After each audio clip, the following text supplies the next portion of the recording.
Madam, স্টেডিয়ামের জন্য আমরা এই জায়গাটা নির্ধারণ করেছি। দেখুন তো জায়গাটা কেমন হয়েছে।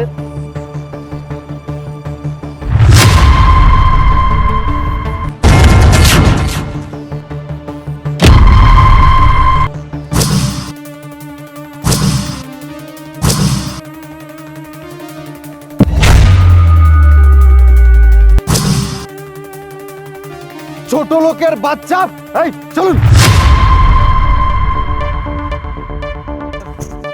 ছোট লোকের বাচ্চা, তোর এত বড় সাহস, তুই ম্যাডামের গায়ে ময়লা ছুঁড়ে মেরেছিস। এই ছোট লোকের বাচ্চা, এই ছোট লোকের বাচ্চা, এই ছোট লোকের বাচ্চা। এই ওনাকে নিয়ে আসুন। চল চল, এই ছোট লোকের বাচ্চা, ছোট লোকের বাচ্চা। ম্যাডাম, এই ছোট লোকের বাচ্চাটাকে ধরে নিয়ে এসেছি। এখন আপনিই বলুন এই ছোট লোকের বাচ্চাটাকে কি করব। স্যার আসসালামু আলাইকুম। ম্যাডাম, আপনি সামান্য একজন রাখালকে সালাম দিচ্ছেন। ম্যাডাম, এটা কি করতেছেন? আপনি আমার সালাম বলেন, আমি তো রাখাল। ম্যাডাম, আপনি কি পাগল হয়ে গিয়েছেন নাকি? সামান্য একজন রাখালের পায়ে হাত দিয়ে সালাম করছেন। চুপ থাকুন আপনারা। স্যার স্যার আপনি আমাকে চিনতে পারছেন না? আমি আপনার ছাত্রী কবিতা। আপনি ভুলে গিয়েছেন আমাকে। আমার বাবা কালু নাপিত, আপনার মনে নেই? হ্যাঁ ম্যাডাম, মনে পড়ছে। তুমি ওই কালো নাবিতের মেয়ে, বাড়ি নাসিরপুর, তাই না? তোমার বাবা আমার সঙ্গে কত সম্পর্ক আছিল। যখন বাজারে গেতাম চুল কাটতে, চুল কাটে আমার কাছ থেকে একটা টাকাও নিত না। বলতো তুমি আমার কবিতার স্যার, একটা টাকাও নিত না। আমার কবিতা, এখন তুমি কেমন আছো? স্যার আমি আলহামদুলিল্লাহ ভালো আছি। আর আজকে যে ভালো থাকাটা, সেটা তো আপনার জন্যই সম্ভব হয়েছে। স্যার আপনার কি মনে আছে সে আগের দিনের কথা? আপনি আমার পড়াশোনায় কত আমাকে সাহায্য করেছেন। আমি তো ঠিক মতো পড়াশোনাই করতে পারতাম না আপনি যদি আমার পাশে না থাকতেন। আমার বাবার তো সেই সামর্থ্য ছিল না যে আমাকে ভালোভাবে পড়াশোনা করাবে। আমি যখন এসএসসি পরীক্ষা দেব, তখন আমি পরীক্ষার ফি দিতে পারছিলাম না।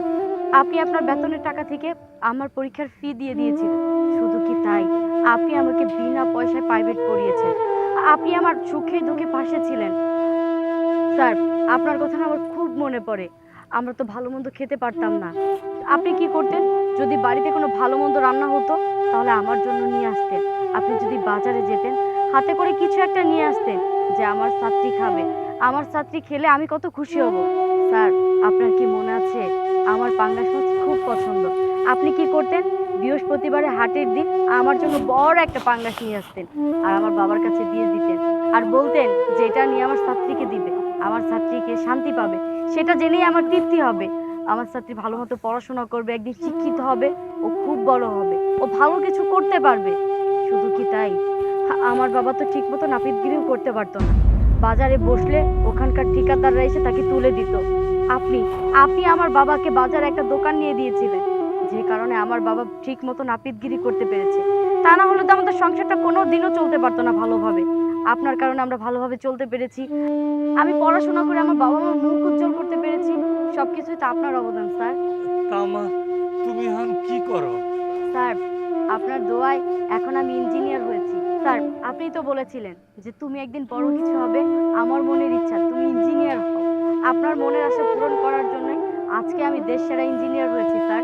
মা, আজ আমার গর্বে বুকটা ভরে গেছে। মা, আমার গরিব মেধাবী ছাত্রী আজকে বড় ইঞ্জিনিয়ার হয়েছে। আমি লেখাপড়া করেছি তোমারে, আমি সার্থক। মা, তুমি তো জানোই এলাকার গরিব মেধাবী ছাত্র ছাত্রী করে আমি বিনা টাকায় লেখাপড়া করাইতাম, নিজের টাকায় স্কুল ড্রেস বানাই দিতাম, টিফিনের টাকা দিতাম। আজকে ওরা বড় বড় অফিসার হয়েছে। রাস্তা দিয়ে দেখা হইলে কেউ সালাম দেয় না, কেউ কয় না স্যার আপনি কেমন আছেন, বাড়ির সবাই কেমন আছে। মা, পৃথিবীটা এত নিষ্ঠুর কেন? এত কষ্ট করে নিজের টাকা খরচ করে আমি লেখাপড়া করাইছি, একটা সালাম দিলে কি ও মা ক? এই যে তুমি আজকে আমারে পাঁচ ছুঁয়ে সালাম করলা, শিক্ষার মর্যাদা দিলা, শিক্ষকের মর্যাদা দিলা, আমার পড়াটা মা পড়ে গেছে। মা, মা, আমার এক ছাত্র বিরাট বড় ডাক্তার হয়েছে, আমি ভীষণ অসুখে পড়ছিলাম।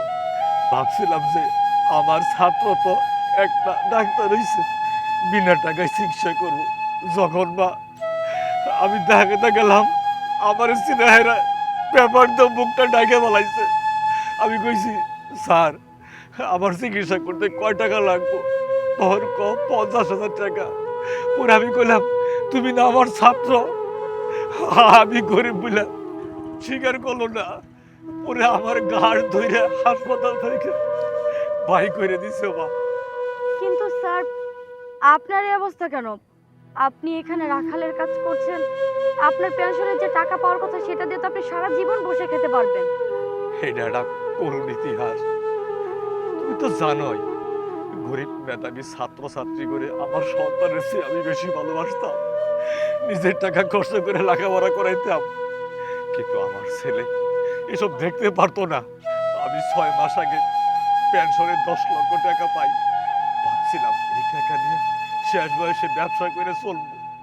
না, আমার ছেলে আমার হাত থেকে সেই 10 লক্ষ টাকা পেনশনে নিয়ে আমার গার্ড ধরে বাড়ির থেকে তাড়াই দিছে। আর হেঁটে দেখে তোমার চাষি স্ট্রোক করে মারা গেছে। আমি দিশাহারা হয়ে গেলাম। আমি রাস্তার ফকিরের মতো মানুষের দুয়ারে দুয়ারে একটা বাঁধ চাই, কেউ কাজ ছাড়া আমার বাঁধ দেয় না। তাই মান সম্মানের খাতিরে পেটের তাগিদে আমি আমি এখানকার রাখাল 3 বেলা ভাত খাই, আর একটা টাকাও নেই না। মা, মানুষের চেয়ে পশুই বালা। যখন রইদে আমার শরীরে লবণ জন্মে, তখন আমার গরুরে ধর ডাক দেই, হাম্বা করে ডাক দেই। ছাড়তে ছাড়তে আমার আমার চুলকানিটা টিপতে আয়না দেয়। ও মা, আমি খুব সুখে আছি। আমার ছাত্র ছাত্রীর দরকার নাই। বুঝতে পেরেছি স্যার, আপনাকে আপনার ছেলে অনেক কষ্ট দিয়েছে। স্যার, আমিও আপনার কাছে মাপ চেয়ে নিচ্ছি। আমারও তো উচিত ছিল আপনার খোঁজ খবর রাখা। আমিও তো আপনাকে ভুলে গিয়েছিলাম। কিন্তু স্যার, যখন আমার বাবা মারা গেল, তারপরে না আপনাকে অনেক জায়গায় খুঁজেছি, আপনাকে কোথাও পাইনি। কোথাও না পেয়ে আমি তো ধরেই নিয়েছিলাম আপনাকে হয়তো বার পাবো না। আজকে যেহেতু পেয়েছি, আপনাকে আর ছাড়ছি না। আপনার ছেলে আপনাকে ফেলে রেখে চলে গিয়েছে, তাতে কি হয়েছে? আপনার মেয়ে তো আছে, আপনার মেয়ে আপনার দেখাশোনা করবে, আপনার মেয়ে আপনার পাশে থাকবে। আপনি সারা জীবন এই মেয়ের কাছে থাকবেন। ঠিক আছে বাবা?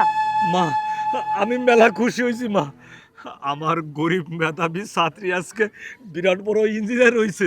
মা, শিক্ষা জাতির মেরুদণ্ড, সম্মান করতেই হবো।